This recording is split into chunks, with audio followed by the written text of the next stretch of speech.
আল্লাহর নবীকে আগুন জ্বালাইতে পারে নাই। 40 দিন ওই আগুন আল্লাহর নবী ইব্রাহিম আলাইহিস সালামের আশেপাশে ছিল, কিন্তু আগুন জ্বালাইতে পারে নাই।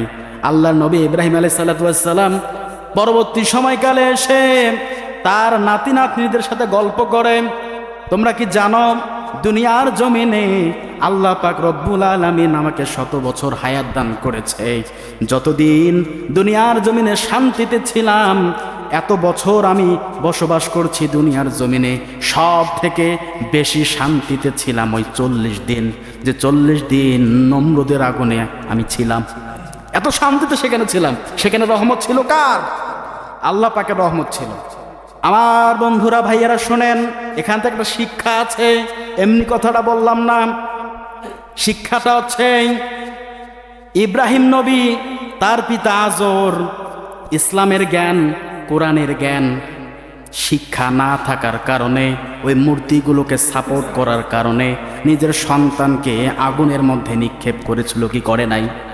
আমাদের সমাজ এবার মিলিয়ে দেখেন, আমাদের সন্তান ছেলে হোক বা মেয়ে হোক, তাদেরকে ধর্মীয় শিক্ষা না দিতে পারলে, যদি আমরা দিতে না পারি ধর্মীয় জ্ঞান, কোরআন এবং হাদিসের জ্ঞান, ইসলামের জ্ঞান যদি তাদের ভিতরে আমরা দিতে না পারি, ওই ইব্রাহিম নবীর পিতার মতো সন্তানগুলোকে আগুনে নিক্ষেপ করা হচ্ছে এরকম প্রায়। কারণ সে তো দুনিয়াতে অন্ধকার দেখবে এবং কিয়ামত পর্যন্ত সে অন্ধকার দেখবে, ঠিক কিনা বলেন?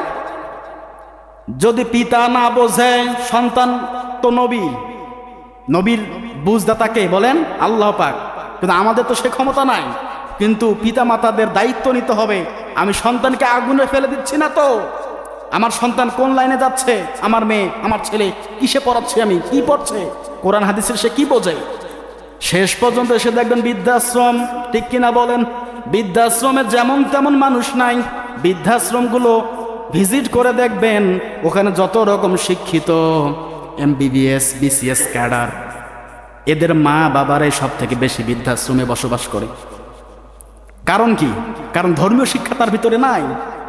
মাকে সে কি দেখবে, বাবাকে সে কি দেখবে? আল্লাহ রসুল বলেন, যারা দুনিয়াতে মা বাবাকে পেল, তাদের খেদমত করে জান্নাতে যেতে পারলো না, ওর চাইতে কপাল পর আর কি হতে পারে? মা বাবার গুরুত্ব আছে না নাই? এজন্য সন্তানদেরকে কোরআন এবং হাদিসের শিক্ষা দেওয়ার দরকার আছে না নাই? যদি কোরআন হাদিসের শিক্ষা, ইসলামের শিক্ষা সন্তানদের হৃদয়ের মধ্যে পয়দা করতে পারেন, দিতে পারেন, আপনি লিখে নেন, ইনশাআল্লাহ আপনি পরবর্তীতে গিয়ে আর কষ্ট ভোগ করবেন না। এই সন্তান আপনাকে শান্তি দেবে, এই সন্তান আপনার দায়িত্ব নেবে, আপনার খেদমত করবে, ঠিক কিনা বলেন? সম্মানিত হাজিরিন, বলেছিলাম শিক্ষার গুরুত্ব। এই শিক্ষা না থাকার কারণে ইব্রাহিম আলাইহিস সালামের পিতা আজর তার সন্তানকে আগুনে নিক্ষেপ করেছে।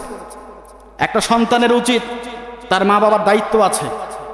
যখন একটা সন্তান তার পরিবার জন্ম নেয়, কমপক্ষে 6 থেকে 7টা দায়িত্ব তার ভিতর থাকে। তার মা বাবার কাছ থেকে তার অধিকার থাকে কয়েকটা। একটা ভালো নামের অধিকার, ভালো একটা নামের অধিকার আছে না নাই তার? বলেন, ভালো একটা নাম রাখবেন।